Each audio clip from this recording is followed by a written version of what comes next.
لیکن وہ پار ہو جائیں گے اور کچھ لوگ زخمی ہو کر جہنم میں گر جائیں گے۔ ایک مرتبہ حضرت سیدنا قابل رحمت اللہ علیہ نے ایک آیت کی وضاحت کی، پھر فرمایا، تم جانتے ہو کہ دوزخ پر لوگوں کا گزر کس طرح ہوگا؟ پھر خود ہی فرمانے لگے، جہنم لوگوں پر ایسے ظاہر ہوگا گویا چربی کی طرح۔ جب نیک و بد کے قدم اس پر جم جائیں گے تو ایک منادی ندا دے گا، جہنم اپنے اصحاب پکڑ لے اور میرے اصحاب چھوڑ دے۔ پھر جہنم میں جانے والے اس میں گرنے لگیں گے اور وہ انہیں اس طرح پہچان لے گا جیسے کوئی باپ اپنے بیٹے کو پہچانتا ہے۔ مومن اسے اس طرح پار کر لے گا، ان کے کپڑوں پر کوئی نشان نہیں ہوگا۔ پل صراط ایک کے لیے بال سے زیادہ باریک نہیں ہوگا، بلکہ جس کے لیے اللہ چاہے اس کے لیے یہ وسیع عرش کی طرح ہوگا، جیسے کہ حضرت سیدنا سعید بن ابو ہلال رحمت اللہ علیہ نے فرمایا، میرے پاس یہ بات پہنچی ہے کہ قیامت کے روز پل صراط کچھ لوگوں پر بال سے بھی زیادہ باریک ہوگا اور کچھ کے لیے کشادہ وادی کی طرح ہوگا۔ سب سے پہلے پل صراط پر سے ہمارے نبی صلی اللہ علیہ وآلہ وسلم گزر فرمائیں گے، پھر اور انبیاء مرسلین، پھر یہ امت اور اس کے بعد دوسری امت گزرے گی۔ روایات میں آتا ہے کہ اللہ تعالیٰ نے حضرت سیدنا داؤد علیہ السلام سے ارشاد فرمایا، اے داؤد، کیا تم جانتے ہو پل صراط پر سب سے تیزی سے گزرنے والے کون ہوں گے؟ وہ جو میرے فیصلے پر راضی رہے اور جن کی زبان میرے ذکر سے تر رہی ہو۔ ہمارے پیارے نبی صلی اللہ علیہ وآلہ وسلم کی شان یہ ہے کہ آپ اپنی امت کے لیے ہر وقت فکر مند رہتے ہیں۔ دنیا میں بھی آپ صلی اللہ علیہ وآلہ وسلم نے اپنی امت کے لیے دعائیں کی اور قیامت کے دن بھی جب سب اپنی جان کی فکر میں ہوں گے، آپ اپنی امت کے لیے سلامتی کی دعا فرما رہے ہوں گے۔ فرمان مصطفیٰ صلی اللہ علیہ وآلہ وسلم، تمہارے نبی پل صراط پر کھڑے رب سلامی رب سلامی، اے رب سلامتی دے، اے رب سلامتی دے، دعا فرما رہے ہوں گے۔ سوچیے ذرا وہ لمحہ کتنا سخت ہوگا کہ ہر شخص اپنی نجات کی فکر میں ہوگا، مگر ہمارے پیارے آقا دو جہاں کے سردار حضرت محمد مصطفیٰ صلی اللہ علیہ وآلہ وسلم اپنی جان کی نہیں بلکہ اپنی امت کی سلامتی کی فکر کر رہے ہوں گے۔ فرشتے بھی عرض کریں گے، اے اللہ سلامتی سے گزار، اے اللہ سلامتی سے گزار۔ یہی تو وہ عظیم شان ہے جو اللہ نے اپنے محبوب صلی اللہ علیہ وآلہ وسلم کو عطا فرمائی۔ آپ سراپا رحمت ہیں، شفیع العظم ہیں، اور سچ یہ ہے کہ اگر آپ کی دعا نہ ہو تو کوئی بھی پل صراط سے گزر ہی نہ کر سکے۔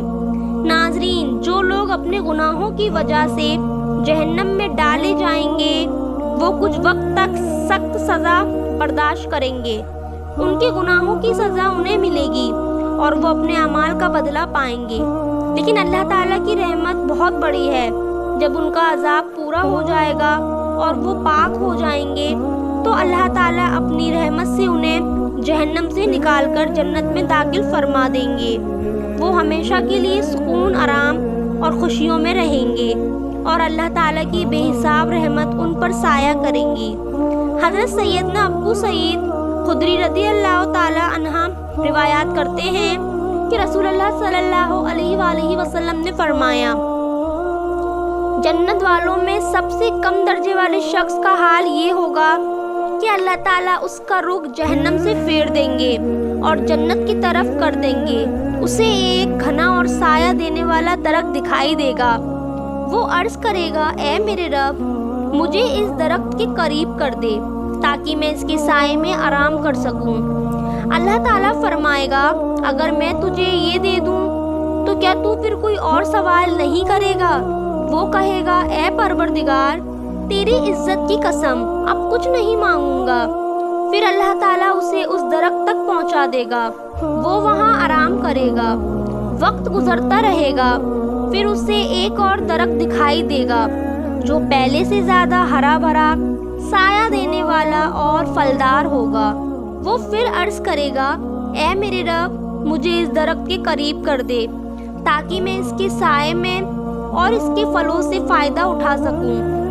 اللہ تعالیٰ فرمائے گا، کیا تو پھر کوئی اور سوال نہیں کرے گا؟ تو وہ عرض کرے گا، اے پروردگار، تیری عزت کی قسم۔ اللہ تعالیٰ اسے وہاں بھی پہنچا دے گا۔ کچھ وقت گزرے گا، اس کے بعد اسے ایک ایسا درخت دکھائی دے گا جس کے ساتھ پانی بھی بہہ رہا ہوگا۔ وہ پھر عرض کرے گا، اے میرے رب، مجھے اس درخت کے قریب کر دے تاکہ میں اس کا پھل، سایہ اور پانی پا سکوں۔ اللہ تعالیٰ فرمائے گا، کیا تم پھر کوئی اور سوال نہیں کرے گے؟ وہ عرض کرے گا، اے پروردگار، تیری عزت کی قسم، اب نہیں کروں گا۔ پھر اللہ تعالیٰ اسے وہاں بھی پہنچا دے گا۔ پھر اسے جنت کا دروازہ دکھائی دے گا۔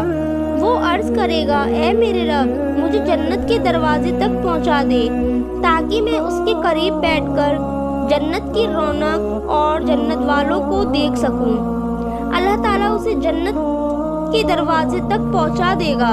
وہ جنت کی خوبصورتی اور نعمتیں دیکھ کر بے اختیار عرض کرے گا، اے میرے رب، مجھے جنت میں داخل فرما دے۔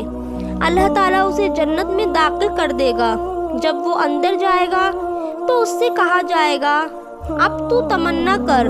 وہ اپنی خواہشیں بتائے گا اور اللہ تعالیٰ اسے یاد دلاتا جائے گا، یہ بھی مانگ، یہ بھی مانگ، یہاں تک کہ وہ اپنی ہر اچھا بیاں کر دے گا۔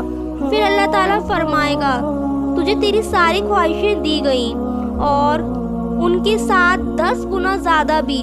پھر وہ اپنے جنتی محل میں داخل ہوگا۔ وہاں 2 حوریں اس کا استقبال کریں گی اور کہیں گی، ساری تعریفیں اس اللہ کے لیے ہیں جس نے ہمیں تیرے لیے اور تجھے ہمارے لیے پیدا کیا۔ وہ خوشی سے کہے گا، جو کچھ مجھے ملا ہے یہ کسی اور جنتی کو نہیں دیا گیا۔ انت میں اللہ تعالیٰ سے دعا کرتے ہیں کہ اللہ تعالیٰ ہمیں جہنم کی آگ سے بچائے اور ہمیں جنت میں داخل فرمائے۔ آمین۔